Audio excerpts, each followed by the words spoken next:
ಮೊದಲಿಗೆ ಆ ಭ್ರಾಂತಿ ಮನುಷ್ಯನಿಗೆ, ಅವರಷ್ಟು ಚೆನ್ನಾಗಿದ್ದಾರೆ ನೋಡ್ರಿ, ಅವರಷ್ಟು ಆರಾಮಾಗಿದ್ದಾರೆ, ನಾವು ಮಾತ್ರ ಹೀಗಿದ್ದೇವೆ, ಮತ್ತು ನಾವೆಲ್ಲ ಇಷ್ಟೆಲ್ಲ ಮಾಡ್ತೇವೆ. ಏನ್ ಮಾಡ್ತೀಯಪ್ಪ? ಮಾಡಿದ ಧರ್ಮ ಸರಿಯಾಗಿರ್ತದೆಯಾ?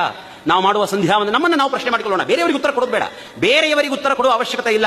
ದೇವರ ಮುಂದೆ ನಿಂತು ನಾವಿವತ್ತು ಕೇಳ್ತೇವಲ್ಲ, ಯಾರೋ ಸಿಕ್ಕಾಗ ಇಷ್ಟು ಒಳ್ಳೆಯವರಿಗೆ ಯಾಕೆ ಕಷ್ಟ ಅಂತ, ನಮ್ಮನ್ನು ನಾವು ಪ್ರಶ್ನೆ ಮಾಡಿಕೊಳ್ಳೋಣ. ನಾವೆಷ್ಟು ಒಳ್ಳೆಯವರು, ನನ್ನ ಸಂಧ್ಯಾ ವಂದನೆ, ನನ್ನ ದೇವರ ಪೂಜೆ ನಾನೆಷ್ಟು ಪರಿಶುದ್ಧವಾಗಿ ನಾನು ಮಾಡ್ತೇನೆ.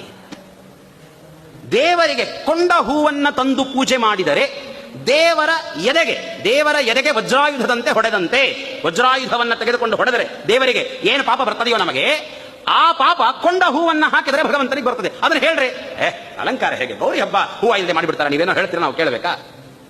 ಊರಿಗೆ ಎಂಜಿಲ್ಲಪ್ಪ, ಅಲ್ಲಿ ರಾಘವೇಂದ್ರ ಸ್ವಾಮಿಗಳು, ಅಲ್ಲಿ ಭಗವಂತ, ಅಲ್ಲಿ ಮೂಲ ಬೃಂದಾವನ, ಪರಮಾತ್ಮ.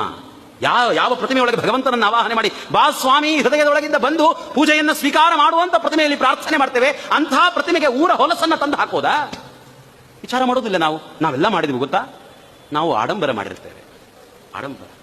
ಸಣ್ಣ ಪುಟ್ಟ ವಿಷಯಗಳಲ್ಲಿ ಎಡವುತ್ತೇವೆ ನಾವು, ತಪ್ಪು ಮಾಡ್ತೇವೆ, ಮೇಲಿಂದ ಮೇಲೆ ತಪ್ಪು ಮಾಡ್ತೇವೆ.